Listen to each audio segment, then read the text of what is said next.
Okay, welcome to the Crow Discovery Project. We're going to take a look at some ISS footage and I'm going to disassemble it. I'm going to disassemble the edit that they did to the clip and I'm going to disassemble the audio to demonstrate to you what is really going on. Since we get estimates that the Vomit Comet, or the airplane that takes a parabolic arc to give them 0 Gs, takes roughly 30 to 45 seconds is what it gives them in weightlessness, I will run a 55-second clip here. And as you will see, it is completely unedited. So how can that be that we have 55 seconds of weightless environment that is completely unedited from NASA? So here we go. Let's take a look at this 55-second clip. Hi there. I've had a lot of people ask me how I wash my hair in space, and I thought I'd show you how I do it. Let's see. To get started, these are the things I need.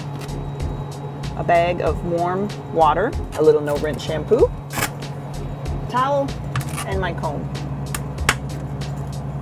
What I like to do is start by just putting some hot water, squirting it onto my scalp,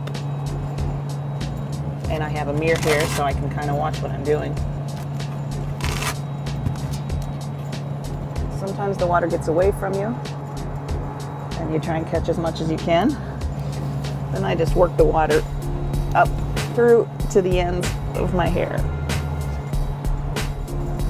And I take my no-rinse shampoo and squirt it also on the scalp, just a little bit. Okay, so let's look at the audio, and I was not honest in the beginning of this. There are in fact edits. Watch coming up right here, you'll see a flash on the screen. I call this a flash edit, and I am going to disassemble the flash edits in this clip to demonstrate to you what is going on, and then we're going to take a look at the audio. So here we go. Let's do some edits on the flash edits. Okay, so let's pay attention down to the circle here. Notice that the little hair tie there is not moving. So the jump in that hair tie really tells you something. In many of the clips that I'm going to disassemble this kind of flash edit that occurs generally over 3 frames, you're going to notice a bunch of things, particularly if you go back and look. Now here's the second edit in this clip, and it's meant to condition you. There is no edit done behind the flash edit. So what it's doing is on the first one, if the intelligent people who are paying attention caught the edit, this one reinforces the fact that those flash edits are just little flashes, stylistic, that you don't need to pay attention here. There's nothing going on. This edit, there's a couple of them in this clip, I think 3 if I remember correctly, where no edit is done behind the flash. And this is just meant to reinforce, to zone you out, to get you back into the action and not pay attention. Okay, here come the flash edits. I'm going to run a number of them. They go forwards and backwards. You can see the big jump there, and if you look at her hair, watch her hair, see how it's all up in there. You can tell there was quite a bit of time. It's quite possible that this is being done in front of a blue screen on an airplane, and that they're using a grid on that blue screen to reline up the shot each time. It's hard to know. But when I get to the audio, I'll be able to demonstrate flat out that you can hear the airplane engine. Look at the magic foil bag there that disappears, and the magic comb, and even the little hair tie jumps. And the hair tie is not really moving again. And there's no reason to do this. We've seen plenty of clips from the supposed ISS that go on and on and on. Here's another clip. Pay attention inside the oval there. The magic disappearing bottle, the magic jumping hair tie. And you can see her hair as well is repositioned. It looks to me like they frame the shot, they cut it, and then they use a grid probably on a blue screen. That's my guess, to reline up the shot, because they're on an airplane that's doing a parabolic arc, and they get from about 30 to 45 seconds to do this. And again, you can see the magic jumping hair tie, and if you look at her hair in this part, you can see I could do this all day, but it demonstrates the game that's being played. So let's look at the audio. Okay, so this is a screenshot of the audio track lifted from the ISS footage from NASA, and if you look at the bottom of this particular view of the audio, this is not the waveform, this is a different view that really gives you a good view of highs and lows and noise and everything else in a clip. The yellow line across the bottom, this is a stereo track, so it's left and right, top and bottom. At the bottom of each track there's a yellow line. That yellow line is the lowest frequencies in the in the clip here. So what I did is I went and cut out all the high end so that you can hear the plane engine in the background. And while I'm not going to go through the whole thing, anyone can do this that wants to.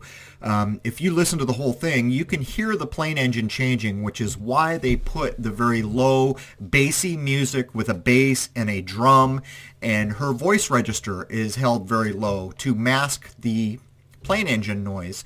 So, I mean, it's one thing after another. You can see the game that is being played here, but let me run the track where I've clipped it out, and you can hear the airplane. And at certain points, they've cut it just as the plane starts to rev up or rev down. And I just do one.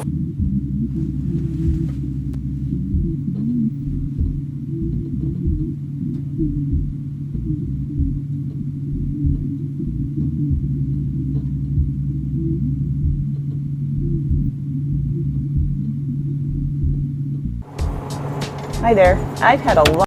Okay, so I had a little bit of trouble getting the audio up loud enough with the tools that I have, but if you jack up your volume on your system, you can hear the airplane engine. And if you go back through the early part of this clip and do the same thing where it's uncut in the beginning, you can see. And people should know you're being totally screwed with mentally here.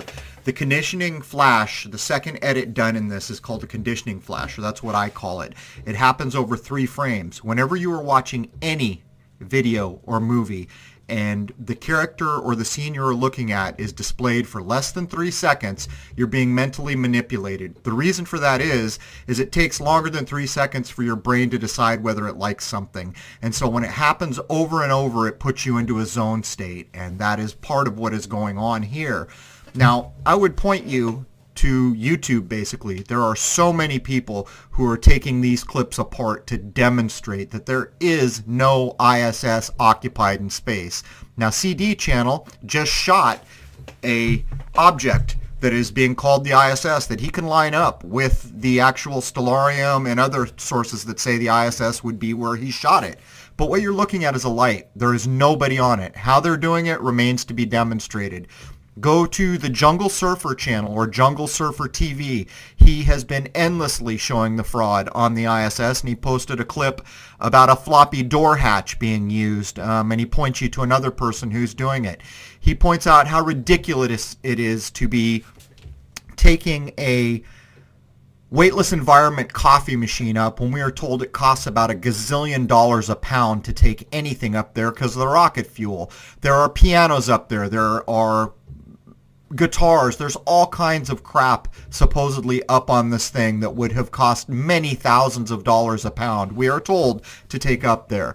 You're looking at fraud, and it's time for people to quit zoning out and believing. Belief is the enemy of knowing. If you believe this crap, you're being taken.